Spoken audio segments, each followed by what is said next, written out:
Mayuri Bai! Hoy! Lead us to the station. Lead us to them. Ayun na! Dali!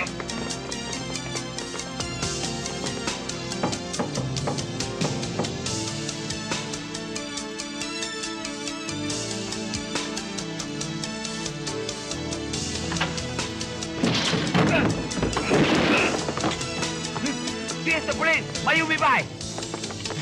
Mga naba! Naba! Naba! Taas ang kamay! Ilabas yan! Yes, bas! Please! Dali! Doon!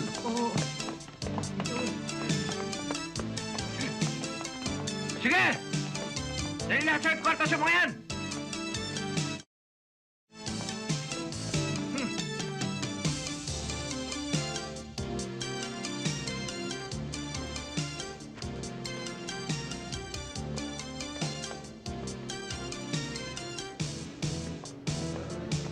Good evening, sir. Hi, good evening. Service, sir? Okay ba kayo dito? Okay ho kami, sir. Safe na safe ho. Pero sa amin, hindi kayo safe eh. Bakit naman, Pogi? Kasi meron kaming raids. Anong raids? Raids? Yung bang ganito, huli ka, mama? Raids! Hey! Raids! Raids! Raids! Ay, raids! Raids! Raids!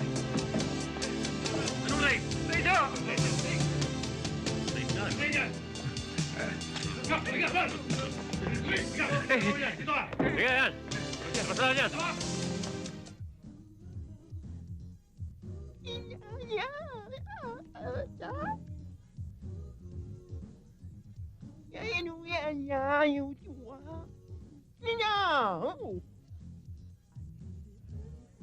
Bakit?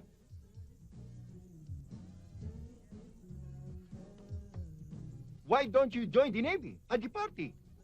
Hindi naman kami imbitado eh. Hindi kayo imbitado? No, I cannot believe it. Magkapit-bahay kayo, hindi kayo inimbita. Kung sino-sino nga inimbita nila. Paano? Wala naman daw kasi kaming apil. At saka, wala kaming magagandang damit eh. Isa pa yun. Baka mamaya pag pumunta Oo kami nga. dun ikahiya pa nila kami. Sige. Wait. Do you believe in fairy tales? Pambata lang naman yun eh. Why, you're still young. Why don't you try? Nothing can lose. Sa bagay. Anong gagawin namin? Well, just close your eyes. Look up. And make a wish.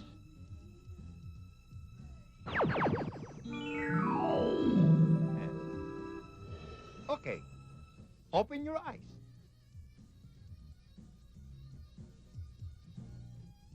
Wow! Wow!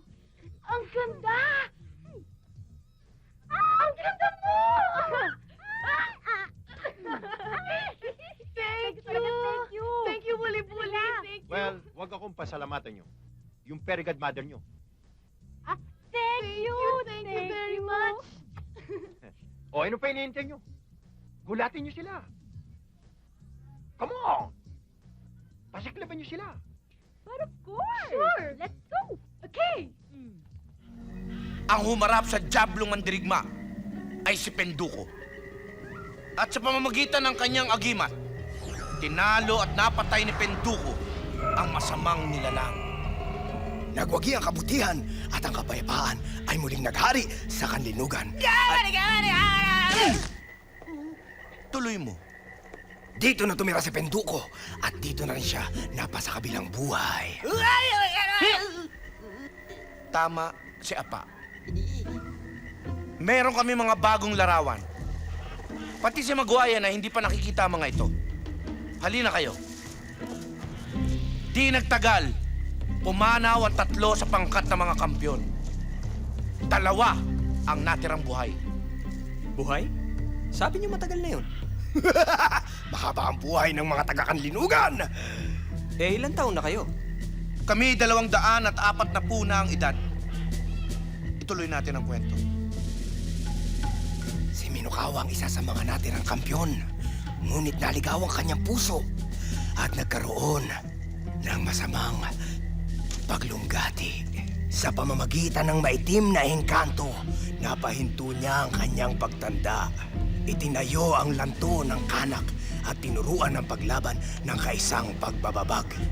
Itong batang tungkong langit ang hinahanap ng Minokawa. Kapag nahuli niya ito, sisipsipin niya ang diwa ng bata at siya na ang magiging tunay na tungkong langit. Kapag nangyari ito, kaawaan sana ni Bathala ang kanlinugan. At yan ang dahilan kung bakit ikaw ay narito upang ipagtanggol ang kanlinugan mula sa kasamaan ni Minokawa. Teka, ang sabi niyo dalawa ang natira sa mga kampyon. Ang isa ay si Minokawa. Bakit hindi kayo humingi ng tulong dun sa isa pang natira? Nasaan ba yun?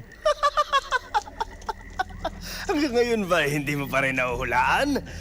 Ang ikalawang kampyon na aming tinutukoy ay walang iba kundi si Maguayen.